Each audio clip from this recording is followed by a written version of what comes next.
देवराजसेव्यमान पावनाङ्घ्रिपङ्कजं ज्ञानयज्ञसूत्रमिन्दुशेखरं कृपाकरं नारदादियोगिवृन्दवन्दितं दिगम्बरं काशिकापुराधिनाथ कालभैरवं भजे।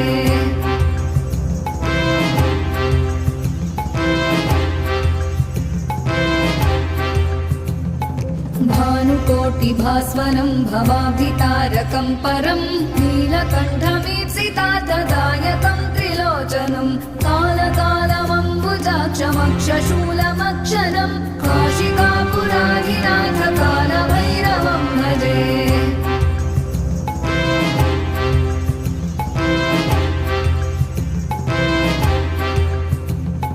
शूलटङ्कपाशदण्डपाणिमादिकारणं श्यामकायमादिदेवमक्षरं निरामयम्।